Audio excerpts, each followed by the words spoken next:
El tema de esta mañana es: tu historia no ha terminado. Tu historia no ha terminado. Una de las grandes verdades que no todos quieren aceptar es el hecho de que todos los seres humanos, incluyendo cristianos, porque hay cristianos que piensan que no están propensos a cometer errores y a equivocarse en la vida.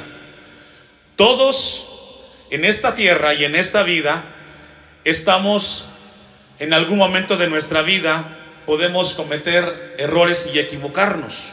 Y esto lo dice Eclesiastés capítulo 7 versículo 20, un texto que hace 8 días Dios nos ministró.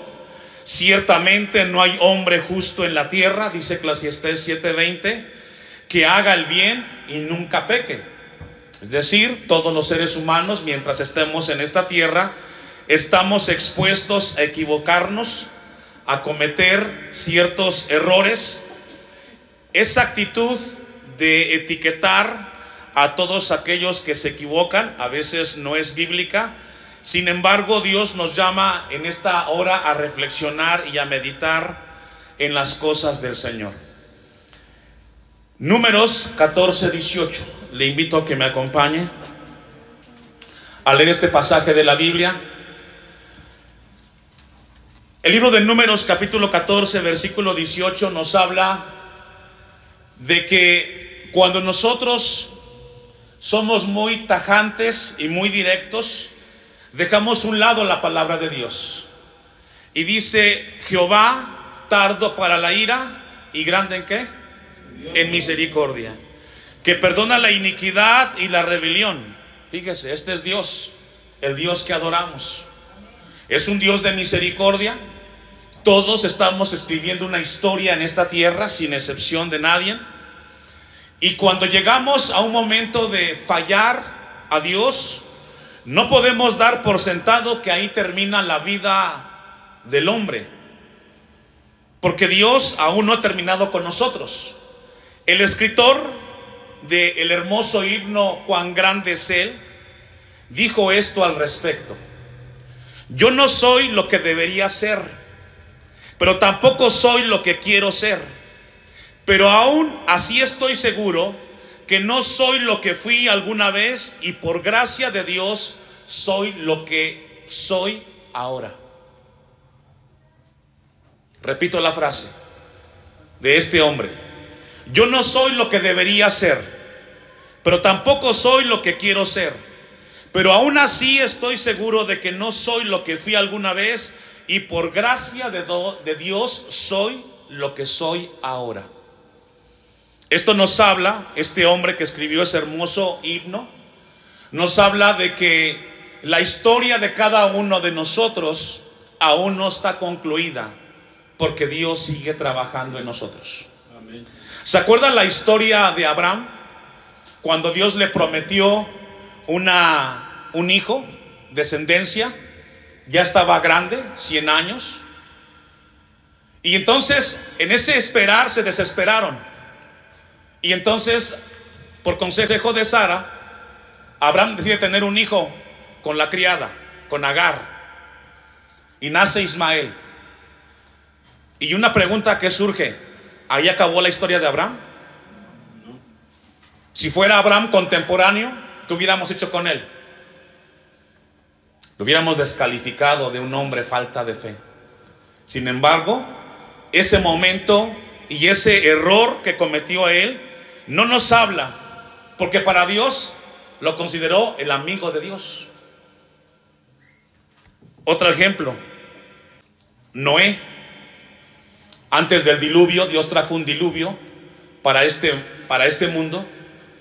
Y a Noé Dios lo llamó para cumplir una gran tarea. Y Dios habló de Noé, y la Biblia habla de que Noé caminó con Dios. Sin embargo, cuando Noé baja del arca después del diluvio, dice en el libro del Génesis capítulo 9 versículo 20 y 23 que se bajó y comenzó a labrar la tierra y plantó una viña y se embriagó y bebió, y aún más cometió incesto. Y la pregunta que surge es, ¿ahí terminó la vida de Noé? Porque la Biblia lo llama pregonero de justicia. Así lo llama la Biblia a Noé, pregonero de justicia. David, que la Biblia lo llama como un hombre conforme al corazón de Dios, cometió un pecado con Betsabé. No solamente cometió un pecado, sino que mató a su esposo Natán. Y tampoco acabó su historia ahí de David, porque la Biblia lo registra como un hombre conforme al corazón de Dios. Cuando nosotros decimos y hacemos algo hacia alguien, pensamos o damos por sentado que se acaba la historia de esa persona. Pero Dios quiere hablarnos en esta mañana que no fue así y que no es así. Vaya conmigo a Mateo 26, 69. Y vamos a ver en el Nuevo Testamento un ejemplo de un hombre que también se equivocó, pero que está en la Biblia y que hay dos cartas de él, como un hombre y un siervo de Dios. Y es el apóstol Pedro. Mateo 26, 69 y 72. Jesucristo es entregado, va a ser crucificado, y de repente viene un grupo de personas en ese momento y dice lo siguiente: Pedro estaba sentado fuera en el patio y se le acercó una criada diciendo: ¿tú también estabas con Jesús el Galileo? Mas él negó delante de todos diciendo: no sé lo que dices.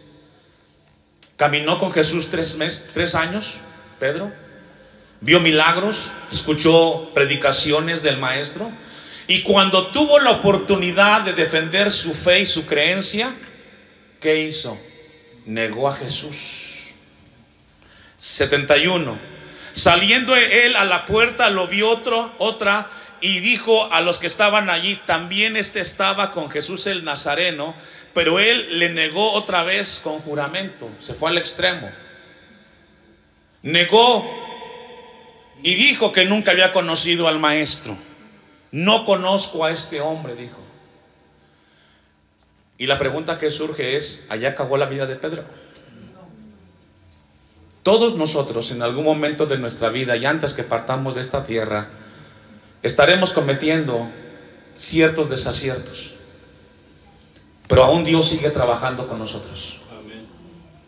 Aún Dios sigue trabajando en nuestras vidas, porque su misericordia es tan grande, su favor es tan grande, y eso es lo que Dios quiere que veamos nosotros. Un ejemplo más: Juan 4:13, perdón. El ejemplo es la mujer samaritana. Tiene un encuentro con Jesús y dice el texto 13: respondiendo Jesús y le dijo: cualquiera que bebiere de esta agua volverá a tener sed, mas el que bebiere del agua que yo le daré no tendrá sed jamás, sino que el agua que yo le daré será en él una fuente de agua que salte para vida eterna. Y no habla de agua literal, habla de aquello que sacia la sed del hombre. No hay nada en este mundo que pueda darle paz al hombre más que el mismo Señor Jesucristo. El hombre puede intentar en placeres, en excesos, y nunca encontrará la paz, porque solamente puede encontrar esa saciedad en el Hijo de Dios, en Jesucristo. 15. Y la mujer le dijo: Señor, dame esa agua para que no tenga yo sed, ni venga aquí a sacarla. Y vemos cómo esta mujer que aparece aquí comienza a expresar la necesidad de Dios. Quiere de esa agua que tranquilice su vida. Versículo 17. Bueno, el 16. Jesús le dijo: ve, llama a tu marido y ven acá. Respondiendo la mujer dijo: no tengo marido. Jesús le dijo: bien has dicho, no tengo marido, porque 5 maridos has tenido, y el que ahora tienes no es tu marido. Esto has dicho con verdad. Una mujer con una condición bastante deplorable para su tiempo. Y la pregunta que surge: ¿acabó la historia ahí de esa mujer? No, porque Jesús habla con ella, y le dice lo que vendría después para ella. Dice el versículo 19, le dijo: mujer, Señor, me parece que tú eres profeta. Nuestros padres adoraron en este monte y vosotros decís que en Jerusalén es el lugar que se debe de adorar. Y vemos que la conversación de Jesús con esta mujer no terminó ahí, sino que hay una invitación para adorar a Dios. Lo que quiero mostrarles con la ayuda de Dios es de que encontramos en la Biblia hombres comunes y corrientes, mujeres de carne y hueso, que fueron instrumento en las manos de Dios, que tuvieron un encuentro con Dios a través de Cristo Jesús, pero que sus vidas no fueron determinadas por circunstancias donde ellos se equivocaron, sino que hay un plan de parte de Dios que Él quería trazar con ellos. Un último ejemplo, Lucas 7:37. Lucas 7:37. Entonces una mujer de la ciudad que era, ¿qué? Fíjese, era conocida por su conducta. Una mujer que era pecadora, al saber que Jesús estaba a la mesa en casa del fariseo, trajo un frasco de alabastro con perfume y estando detrás de él a sus pies, llorando, comenzó a regar con lágrimas sus pies y los enjugaba con sus cabellos y besaba sus pies y los ungía con el perfume. Cuando vio esto el fariseo que la había convidado, dijo para sí: si fuera profeta, conocería quién y qué clase de mujer es la que le toca. Y era una mujer ¿qué? Pero ese momento cambió la vida de ella. Jesús le perdonó sus pecados. Eso es extraordinario, porque a veces podemos ser señalados, pero la historia de nosotros los seres humanos aún se sigue escribiendo y se escribirá mientras Dios siga trabajando, y eso será hasta que partamos de esta tierra. Dicho lo anterior, vamos entonces ahora sí a Juan capítulo 8 y vamos a leer desde el versículo 1 esta historia. Tu historia no ha terminado. Dice el versículo 1 de Juan 8: y Jesús se fue al monte de los olivos, y por la mañana volvió al templo, y todo el pueblo vino a él, y sentado él les enseñaba. Podemos poner esta escena en nuestra mente. Mucha gente tenía necesidad de Jesús, como hoy todos tenemos esta mañana, de que Dios nos hable.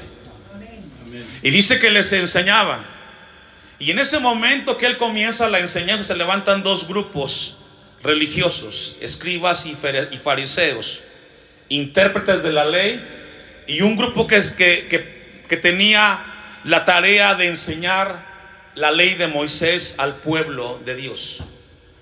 Y dice el versículo 3: en ese momento que Jesús les iba a enseñar, estos dos grupos religiosos le trajeron a una mujer sorprendida en adulterio, y poniéndola en medio le dijeron: maestro, esta mujer ha sido sorprendida en el acto mismo del adulterio. Qué difícil tarea para Jesús en ese momento, porque los fariseos y escribas conocían la ley de Moisés, sabían lo que tenía que hacer Jesús, porque está en Levítico 20:10. Búsquelo.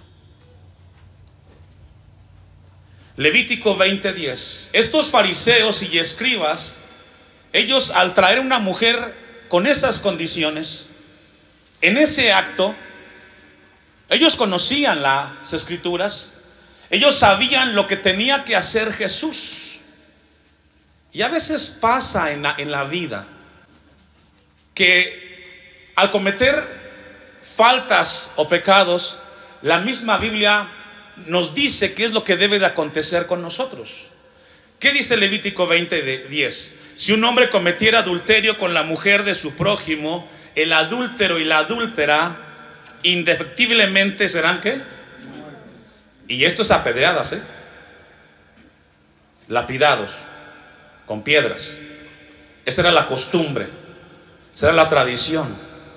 Entonces, cuando esta mujer que le traen a Jesús en ese momento, que fue encontrada en el acto, ellos tentaron a Jesús.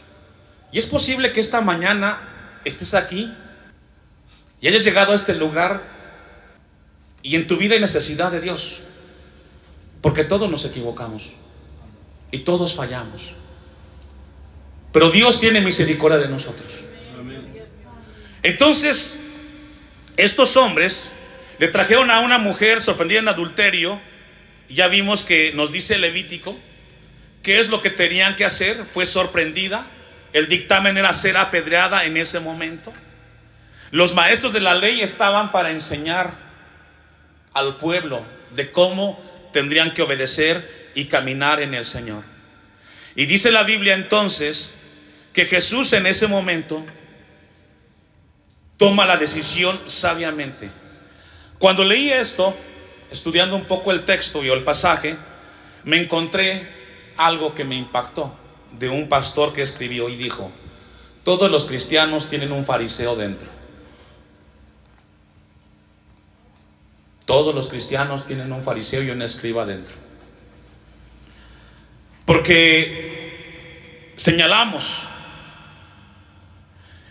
y dice el versículo 7: y como insistieran en preguntarles, decir, fue la presión muy grande sobre Jesús, porque Jesús también sabía las escrituras. Los fariseos y escribas y la gente, recuerda que la gente estaba ahí, iba a aprender algo. Se enderezó y les dijo: el que de vosotros esté sin pecado, sea el primero, ¿en qué? Qué palabra tan profunda de Jesús.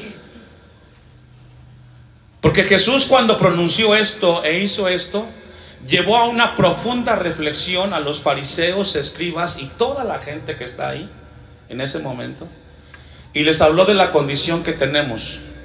Dice Romanos 3 versículo 10 en adelante: no hay justo ni aún uno, no hay quien haga lo bueno, no hay quien busque a Dios. Si estamos aquí es por su misericordia y por su gracia, y estamos aquí porque Él nos amó primero. Amén. Entonces Jesús en ese momento, cuando les habla así y les dice que el que esté libre de culpa arroje la primer piedra, Él estaba mostrando primero amor, compasión y perdón por la mujer pecadora. Fíjese, el apóstol Juan en el primer capítulo 1 versículos 8 y 9 dice que si confesamos nuestros pecados, Él es fiel y justo. ¿Para qué? Para perdonarlos. Y ese es el Dios de la Biblia, que también es justo, porque también no tendrá por inocente al culpable, dice la Biblia. Amén. Amén. Mateo 5:28. ¿Qué significa la frase: el que esté libre de pecado que arroje la primer piedra? Mateo 5:28. ¿Qué significa la frase, o qué significado tiene la frase: el que esté libre de pecado que tire la primera piedra? Significa sin deseo pecaminoso. Es decir, quien nunca en su vida haya tenido un deseo de pecado. Ya leímos Eclesiastés 7:20, dice que no hay hombre justo en esta tierra que no peque y que no haga el mal. Todos estamos en la misma condición, necesitamos de Dios. Dice Mateo 5:28: pero yo os digo que cualquiera que mira a una mujer, ¿para qué? Yo adulteró con ella en su corazón. Y esto es lo que Jesús quería revelarles a estos fariseos, que va más allá de las acciones cuando le fallamos a Dios. Va mucho más allá de lo que hacemos, sino es aquello que nosotros con nuestra intención o con nuestro deseo hacemos. Y cuando somos colocados en ese lugar, hermanos, todos, incluyendo al pastor, nos damos cuenta de nuestra necesidad de Dios. Todos. Cuando estamos en ese lugar tan profundo y tan claro de que somos hombres falibles, que podemos equivocarnos, podemos darnos cuenta de que hay una necesidad muy grande de Dios en nosotros. Regresemos a la historia. de Juan 8, versículo 7. Y como insistieran en preguntarle, se enderezó y les dijo: el que de vosotros esté sin pecado, es decir, sin un deseo pecaminoso, sea el primero en arrojar la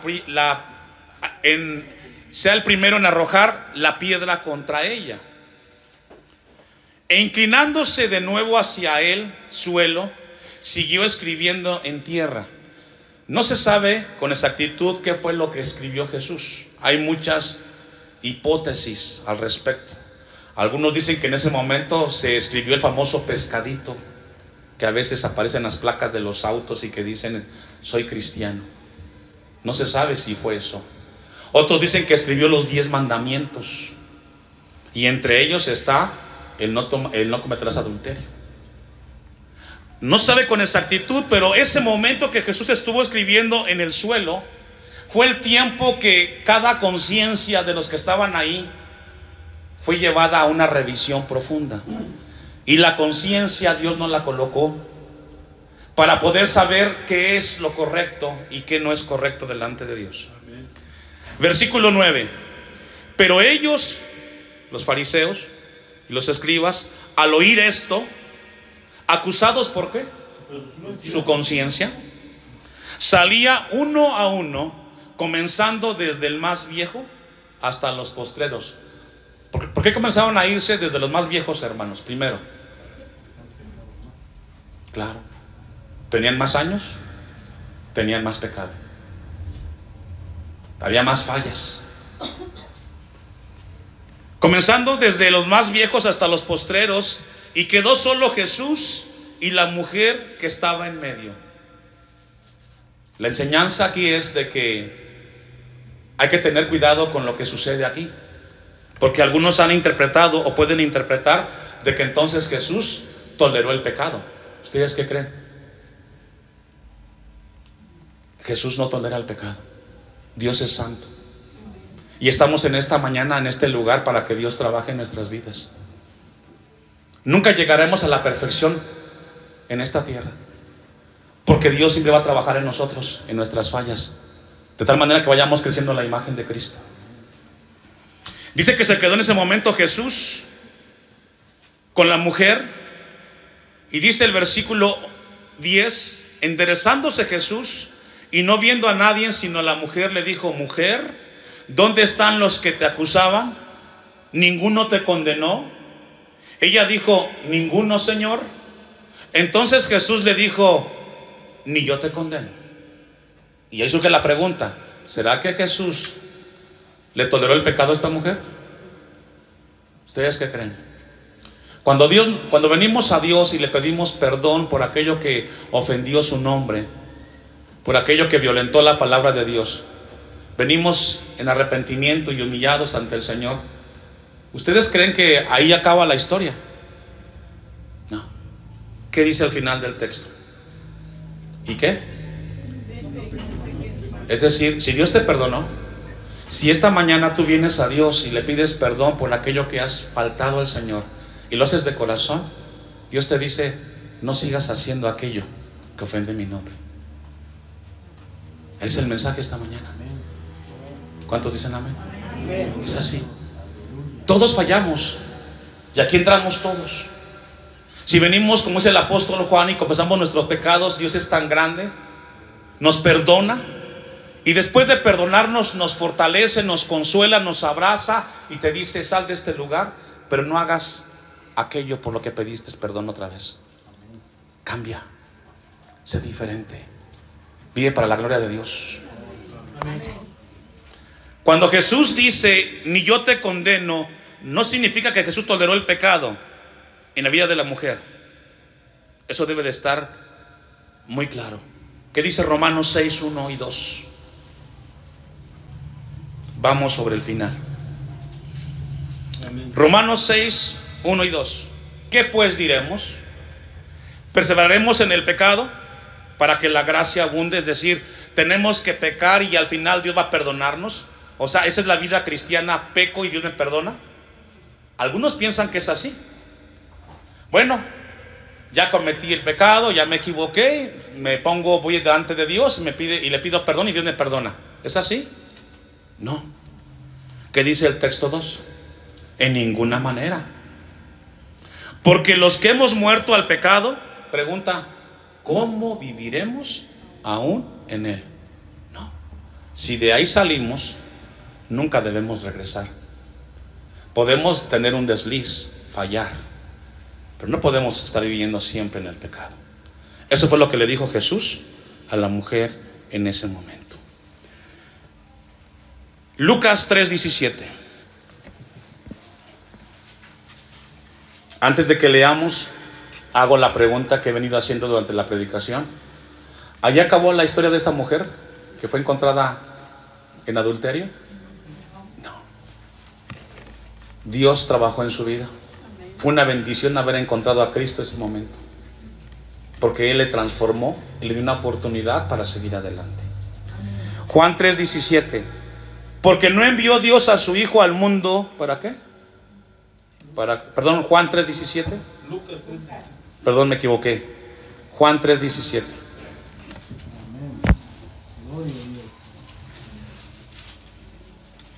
Juan 3:17. Ahora sí estamos ahí. Porque no envió Dios a su Hijo al mundo para condenar al mundo, sino para que el mundo sea ¿qué? A eso vino Cristo. Vino a darnos una esperanza donde no la había. Vino a darnos de su misericordia y de su gracia. Vino a darnos de su favor, sabiendo que mientras estemos en este cuerpo y aunque seamos cristianos, fallamos. Pero Dios quiere que continuemos escribiendo nuestra historia como los hombres de Hebreos capítulo 11, que mientras aquí en la tierra estuvieron, a pesar de sus errores, porque todos fallaron, ya mencioné algunos ejemplos, hombres de Dios. Moisés mismo también está en esa lista. Pero al final, hermanos, el tiempo que Dios nos dé en esta tierra sirva para reflexionar, para corregir, para venir a Cristo, para que Él nos perdone y sigamos adelante con nuestra vida en Cristo. Amén. Por último, y cerramos ahora sí, Gálatas 6:1. Esta mujer estaba perdida por la inmundicia del pecado, pero Dios la alcanzó. Gálatas 6:1. Hermanos, es para los cristianos. Si alguno fuere sorprendido en alguna falta, vosotros que sois ¿qué? ¿Quiénes son los espirituales? Aquellos que son maduros, aquellos que viven en la voluntad de Dios. Entiéndase así. Si nos damos cuenta que alguien falló, y los que nos consideramos espiritualmente maduros, ¿cuál es la tarea? ¿Señalarlos? ¿Cuál? Restaurarles. Así es. La tarea es restaurarnos. Hoy por ellos, mañana por nosotros. Aunque no está en la Biblia, también se escucha bien. ¿Cierto? Restaurarle. Ahora, ¿cómo? ¿Con espíritu de qué? Claro. Ahora, aquí surge una pregunta. ¿Mansedumbre en quién? ¿En el que pecó o el que está restaurando? En los dos. Porque si el que está restaurando no tiene mansedumbre y no tiene humildad, Dios no va a obrar. Y el que va a ser restaurado, si no tiene mansedumbre y no tiene humildad, ¿cómo va a ser restaurado? Tiene que haber de los dos lados mansedumbre y humildad. ¿Por qué? Porque estamos hablando de almas. Amén. Hasta ahí lo dejamos. Póngase de pie y vamos a darle a Dios gracias por su palabra esta mañana.